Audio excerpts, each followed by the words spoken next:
बहुत ही बड़े बड़े हॉस्पिटल में काम करके अगर आपका भी दिमाग खराब हो गया, आपकी भी हेडेक होने लग जाती है हॉस्पिटल में जाते ही, तो आज की वीडियो में आपके लिए मैं लेके आया हूँ एक छोटा हॉस्पिटल। बहुत ही छोटा नहीं, खैर नया हॉस्पिटल है, अच्छा हॉस्पिटल है, अच्छी सैलरी भी आपको मिल जाएगी। लेकिन सबसे जो बढ़िया चीज क्या लगती है ना, जो मुझे मैं क्या चाहता हूँ, मैं चाहता हूँ कि मुझे पैसा चाहे दूसरे बड़े हॉस्पिटल से कम ही मिले थोड़ा सा, लेकिन मेंटल पीस वहां पे होना चाहिए। ऐसा नहीं है कि आपका घर से निकलने का मन ना करे, आप डेली जाने से पहले ये चीज सोचोगे यार आज फिर से साला उसी में जाना, मेरा बिल्कुल मन नहीं कर रहा लेकिन फिर भी मुझे हॉस्पिटल जाना पड़ रहा है। तो ऐसा नहीं होना चाहिए। आपका मेंटल पीस, आपको खुशी हो अंदर से जाते हैं कि यार आज मैं, जैसे आप सुबह उठते हो तो जल्दी जल्दी रेडी हो कि जल्दी जल्दी हॉस्पिटल में जाता हूँ, वहां पे बहुत मन, तो ऐसा होना चाहिए ना अंदर से। तो ऐसा ही एक हॉस्पिटल मैं आपके लिए लेके आया हूँ, वो है यूपिटर हॉस्पिटल, जो कि ग्रीन पार्क में। ये जो हॉस्पिटल है, एक तो यहाँ पे ज्यादा हेडेक वाला काम नहीं है, ठीक है। इंटरव्यू उनकी बहुत ज्यादा हार्ड नहीं है, और बाकी चीज है कि इन्वायरमेंट बढ़िया है वहां पे, है ना। अगर आप एज ए फ्रेशर आना चाहते हो तो भी आप जा सकते हो, अगर आपको एक्सपीरियंस है तो आपका वेलकम है ही, है ना।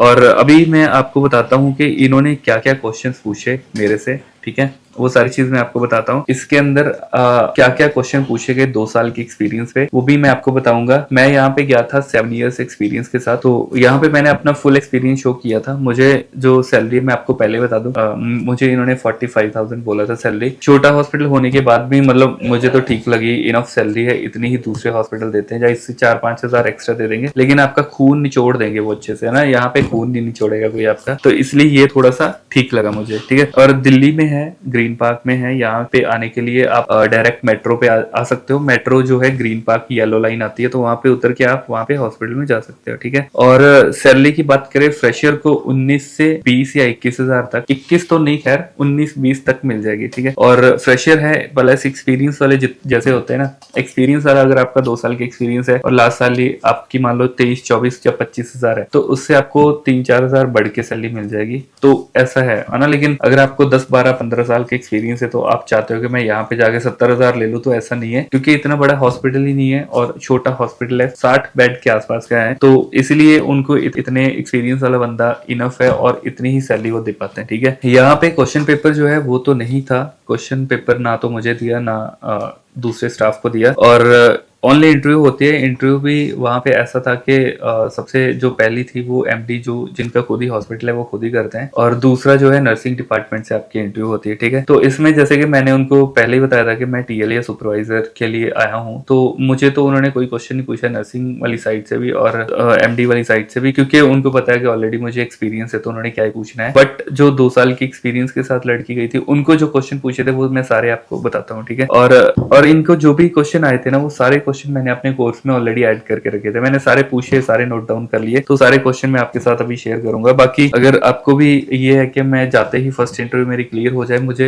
बार बार ये नहीं है कि मैं जाऊं और इंटरव्यू में फेल हो जाऊं, तो उसके लिए मैं बैठा हूं, आप मेरा कोर्स ज्वाइन कर सकते हो। आपको with in 7 days he ready करके इंटरव्यू के लिए भेजूंगा और रेफरेंस देके भेजूंगा, मॉक इंटरव्यूज करूंगा, सारी चीजें आपको इसमें इंक्लूडेड मिलेगी, और दूसरे भी हॉस्पिटल के आपको रिटर्न पेपर और सारी चीजें मिल जाएगी। और ये आपका जो कोर्स है फुल लाइफ टाइम के लिए आपके लिए फ्री रहेगा, ठीक है। तो ये जो कोर्स है ये फुल आपके लिए लाइफ टाइम के लिए रहेगा, ठीक है। और अभी हम बात करते हैं क्वेश्चंस की। तो जो सबसे फर्स्ट क्वेश्चन था वो था इनिशियल असेसमेंट के बारे में। उनको पूछा कि अगर पेशेंट आपके पास आता है तो क्या इनिशियल असेसमेंट करते हो आप। तो इनिशियल असेसमेंट एक तो हमारे पास वो जो फॉर्म होता है पूरा इनिशियल असेसमेंट वाला वो होता है, और वैसे जब पेशेंट आपके पास प्रैक्टिकली आता है तो इनिशियल असेसमेंट आप क्या करते हो, सबसे पहले पेशेंट को आप अपने बेड पे लेते हो, ठीक है। आप अपने स्टाफ को लेते हो, उनकी ड्रेस चेंज होती है पेशेंट की, उस टाइम पे आप पूरा head to toe full assessment करते हो कि पेशेंट को कोई बेड सोर तो नहीं है, या पेशेंट को कोई पुराने खरोच तो नहीं आई है, कोई पुराने जख्म तो नहीं है। कुछ भी होता है तो वो आपको नोट डाउन करना होता है, क्योंकि अगर पुराना बेड सोर लेके पेशेंट आया है और आपने इनिशियल असेसमेंट में ऐड नहीं करा, तो उसके बाद 1-2-3-4 एक हफ्ते बाद भी अटेंडेंट बोल सकते हैं आपको कि पेशेंट को तो एक भी बेड सोर नहीं था, आपने कर दिया ना। तो ये चीज के लिए हम हमेशा हेड टू टो असेसमेंट करते हैं। उसके बाद उसके फुली वाइटल साइन जो है वो चेक करते हैं। वाइटल्स में कुछ भी डी अरेंज्ड आपको मिलता है, कुछ ऊपर कुछ नीचे, तो वो सारी चीजें आपको मेंशन करनी है, उनको बतानी होती है। उसके बाद पेशेंट की हिस्ट्री लेनी है, क्या प्रॉब्लम के साथ आया है, क्या मेडिकल कंडीशन थी, क्या क्या मेडिसिन ले रहे थे, मेडिसिन रिकॉन्सिलेशन, आपको सारी चीजें करना। तो ये सारी चीजें आपकी इनिशियल असेसमेंट में ही आती है। उसके बाद जो इनिशियल असेसमेंट होता है फॉर्म होता है, अगर आपको कुछ चीजें भूल रहे हो तो जो इनिशियल असेसमेंट फॉर्म होता है उसको अपने दिमाग में रखो और बोलते जाओ। जैसे फर्स्ट पेज पे आप, जैसे हमारे तो ऐसा होता था कि फर्स्ट पेज पे हम लिखते थे पेशेंट का टाइम, किस टाइम पे आया, पेशेंट कौन सी प्रॉब्लम करके आया, क्या कंप्लेंट थी, क्या चीफ कंप्लेंट्स थी, वो सारी चीजें ऐड करी, फिर डॉक्टर को कितने बजे इन्फॉर्म किया वो। उसके बाद फिर उनका पेन स्कोर हम देखते थे कि पेन कितनी है, और वाइटल साइन देखते थे, वाइटल साइन कैसा है, और फिर पेशेंट की एलर्जिक हिस्ट्री हम देखते थे। वो सारी फर्स्ट पेज पे हमारा होता था, तो वो हम लिखते थे। जैसे ही ये सेकंड पेज में ओपन करता हूँ तो सेकंड पेज के अंदर सारे स्केल और स्कोर आ जाते हैं। पेशेंट का CNS, पेशेंट का CVS, पेशेंट का गैस्ट्रोइंटेस्टाइनल ट्रैक्ट, इंटेगोमेट्री वगैरह सब कुछ उसी में इंक्लूडेड होता है ना। फिर पेशेंट की रिकॉन्सिलेशन, तो फिर उसके नीचे पेशेंट के रिस्क वगैरह हम देखते हैं किस किस में है। फिर ब्रेडन स्केल होता था, DVT के लिए कैप्रिनी स्केल होता था, सारे स्केल फिर नेक्स्ट पेज पे। फिर उसके बाद न्यूट्रिशनल असेसमेंट होती थी सारी। उसके बाद पेशेंट ने कोई मतलब जो भी पेशेंट ने अपने पहना हुआ है ना, कोई भी अगर पेशेंट ने ज्वेलरी है या स्पेक्स है या कान में कुछ या फिर कुछ मोबाइल फोन है, जो भी उनका वैल्यूएबल चीजें हैं, वो सारी चीजें हैंड ओवर करनी होती है ना। वो सारी इनिशियल असेसमेंट का पार्ट है।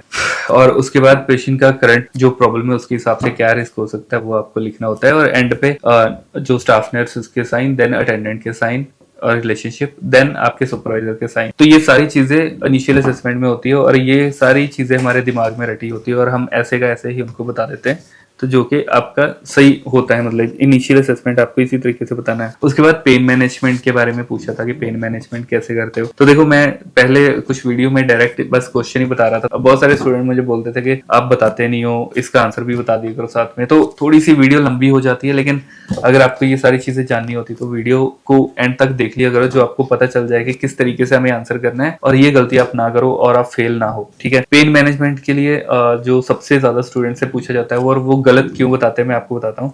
जैसे मैक्स में मेरी एक स्टूडेंट गई, उन्होंने इंटरव्यू दिया, मतलब मेरा कोर्स ज्वाइन करने से पहले उन्होंने बताया कि सर मैं मैक्स में गई थी। उन्होंने मुझे पूछा कि पेन मैनेजमेंट कैसे करोगे, तो मैंने उनको बोला पेशेंट को पूछेंगे कि कितनी पेन हो रही है, पेशेंट आपको बताता है, तो फिर हम डॉक्टर को इन्फॉर्म करते हैं और फिर हम डॉक्टर जो मेडिसिन देता है वो हम देते हैं। तो पेन ऐसे मैनेज करते हैं। देखो, पेन मैनेजमेंट अगर सीधा फार्माकोलॉजिकल आप देखोगे तो वो एक तरह से, मतलब आप नर्सिंग उसमें आपने तो कुछ ज्यादा किया नहीं, आपने जस्ट मेडिसिन दे दिया ना। लेकिन सबसे जो पहला होता है ना, नर्सिंग मैनेजमेंट होती है। तो इसमें किस तरीके से आपको बताना है कि सबसे पहले हम पेन की असेसमेंट करेंगे। पेन असेसमेंट करने के लिए हम दो टूल यूज कर सकते हैं, वॉर्म बेकर या फिर हम कर सकते हैं न्यूमेरिकल पेन रेटिंग स्केल। तो इन दोनों, ज्यादातर हम न्यूमेरिकल पेन रेटिंग स्केल का यूज करते हैं। हम पेशेंट को बोलते हैं कि आपको कितनी दर्द हो रही है, तो पेशेंट आपको बोलता है कि मुझे 10 में से इतनी दर्द हो रही है। तो उसको आपको देखना है माइल्ड में है, मॉडरेट में है, सीवियर में है। अगर 0 to 3 है तो मतलब माइल्ड पेन हो रही है, ज्यादा पेन नहीं है पेशेंट को, है ना।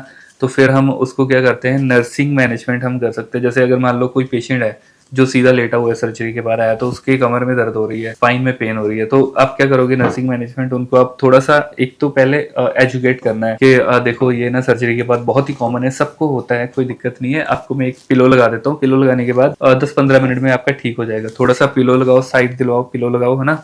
और अगर कोई पेशेंट है बैठ बैठ के उसको हो रही है तो उसको आप बिठा सकते हो, जिसको मतलब कोई दिक्कत ना हो बैठने में, तो पेशेंट को बिठा सकते हो। थोड़ा सा पेशेंट को चला सकते हो। पेशेंट की लेग पेन हो रही है, थोड़ा उसको खड़े कर सकते हो।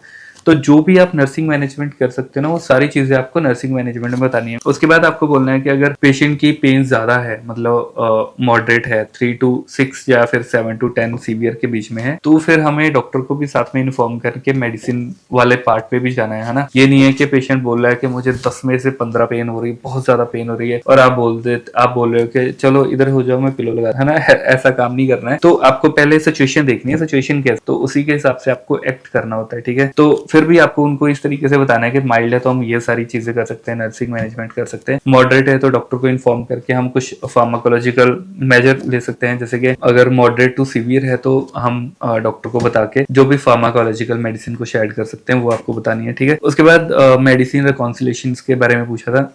तो मेडिसिन रिकॉन्सिलेशन जैसे मैंने आपको बताया कि इनिशियल असेसमेंट में भी होती है। मेडिसिन रिकॉन्सिलेशन होता है कि पेशेंट कौन कौन सी मेडिसिन ले रहा है, और उसमें क्या होता है ना कि एक तरह से आपको पूरा मेंशन करना होता है कि पेशेंट कौन सी दवाई ले रहा है और कितनी ले रहा है, कितने mg ले रहा है और कितनी बार ले रहा है और लास्ट कब ली है ना। तो ये सारी है मेडिसिन रिकॉन्सिलेशन के, पेशेंट क्या क्या दवाइयां किस किस प्रॉब्लम के लिए ले रहा है, कब कब ले रहा है और लास्ट कब ली है। तो ये सारी चीजें आपको पता होनी चाहिए, आपने मेंशन करी होनी चाहिए। ठीक है। उसके बाद मेडिसिन राइट्स के बारे में पूछा कि मेडिसिन के 5 राइट, वैसे तो 10 राइट्स होते हैं लेकिन इन्होंने 5 राइट्स ही पूछा। तो इसको भी याद करने का तरीका क्या है, जैसे आप बोल सकते हो राइट पेशेंट राइट। तो ये 2 मेन राइट्स हो गए कि पेशेंट राइट हो गया और मेडिसिन राइट होगी 2, प्लस अब मेडिसिन के लिए आप 3 और राइट ऐड कर सकते हो, राइट डोज, राइट रूट और राइट टाइम। ठीक है। कि कितनी देनी है, कब देनी है और कितनी बार देनी, तो ये तीनों को ऐड करके 5 हो गए, है ना। तो अब जब आप मेडिसिन दे देते हो, मेडिसिन देने के बाद आपको क्या करना है, डॉक्यूमेंट, ठीक है। तो राइट डॉक्यूमेंटेशन आपका 6 वाला पॉइंट आप लिख सकते हो। तो राइट डॉक्यूमेंटेशन आपको हमेशा तो डॉक्यूमेंट तो आपको हमेशा करने ही करने के जो आपने दे दिया। उसके बाद मेडिसिन देने के बाद आप असेसमेंट करोगे कि पेशेंट को मैंने दवाई दी है, कोई दिक्कत तो नहीं हो रही है, तो वो किस में आ गया, असेसमेंट में। तो राइट असेसमेंट 7 हो गए, 5 आपसे पूछे हैं, 7 आपने बता दिए। और फिर और भी ऐड करना चाहो तो राइट टू एजुकेशन है, राइट टू रिफ्यूज है, जो भी आप बताना चाहो बता सकते हो, 10 राइट्स, है ना। उसके बाद सीबीसी, एलएफटी, आरएफटी, इन तीनों की फुल फॉर्म आप पढ़ के जाना। तो उसके बाद आरएफटी की फुल फॉर्म पूछी थी कि रीनल फंक्शन टेस्ट जो है उसकी, है ना। इसके लिए आप सीबीसी भी पढ़ लेना, कंप्लीट ब्लड काउंट, आरएफटी पढ़ लेना, रीनल फंक्शन टेस्ट, उसकी जगह पे कुछ केएफटी बोलते हैं, किडनी फंक्शन टेस्ट, कुछ और एलएफटी के बारे में पूछ सकते हैं, लीवर फंक्शन टेस्ट, है ना। तो ये सारी चीजें। उसके बाद वेन कौन सी प्रेफर करते हैं आईवी कैनुला लगाने के लिए, तो आईवी कैनुला। और ये जो मैंने आपको सीबीसी, एलएफटी, आरएफटी बताया ना, इसमें क्रिएटिनिन की, सोडियम पोटेशियम की वैल्यू पूछते हैं, एचबी की नॉर्मल वैल्यू पूछते हैं, और एबीजी के अंदर पीएच, पीसीओ2 और HCO3 की नॉर्मल वैल्यू पूछते हैं, है ना। ये चीजें आप पढ़ लेना। उसके बाद प्रेफरेबल वेन फॉर कैनुला, तो हम क्या करते हैं जब भी पेशेंट आता है हमारे पास, तो हम यहाँ पे प्रेफर करते हैं मेटाकार्पल वेन्स में, है ना। तो पहले ये वेन में लगाओ, यहाँ पे अगर आपको नहीं मिला या यहाँ पे लगा दिया, उसके बाद हम सिफेलिक और बेसिलिक की बहुत सारी ब्रांचेस होती है, वहां पे हम ट्राई करते हैं, उसमें हम लगाते हैं ना। तो ऐसी वेन में लगाओ, यहाँ पे बेंट ना हो, यहाँ पे नहीं लगाना। पता चला कि पेशेंट ने ऐसे किया और पता यहाँ पे जो जॉइंट्स या बेंड होते हैं ना, यहाँ पे, वहां पे कभी नहीं लगाना। जैसे यहाँ पे लगाओगे तो ऐसे पेशेंट करेगा तो ज्यादा दिन टिकेगा नहीं, ज्यादा दिन क्या कुछ घंटे भी टिकेगा नहीं। तो इसलिए बढ़िया वाली वेन में लगाओ, पीछे जहाँ पे भी आपको मिलता है लगा सकते हो, ठीक है। और कई बार सैंपल लेने के लिए पूछ सकते हैं कि कौन सी वेन से लेते हो, तो सैंपल के लिए हम हमेशा जो हमारे ये मीडियल क्यूबाइटल का फोसा है, इस पे जो मीडियल क्यूबाइटल वेन्स होती हैं उसमें से हम सैंपल लेते हैं, ठीक है। तो ये थोड़ी मोटी वेन्स होती है, आपको जल्दी मिल जाती है, और उसके बाद प्रेस करके पेशेंट का ज्यादा ब्लड भी निकलता नहीं है, और हेमाटोमा वगैरह बनने के चांसेस भी बहुत कम होते हैं। और बाकी और भी इन्होंने क्वेश्चन पूछे थे, जैसे इंटूबेशन के लिए और सेंट्रल लाइन के लिए। तो ये जितने भी क्वेश्चन पूछे थे, ये सारे क्वेश्चन मेरे ऑलरेडी कोर्स में एडेड है। तो अगर आप ये सारे चीज़ों में मास्टरी करना चाहते हो कि आपकी हर हॉस्पिटल में आपकी फर्स्ट इंटरव्यू क्लियर हो जाए, तो उसके लिए आप मेरा कोर्स ज्वाइन कर सकते हो।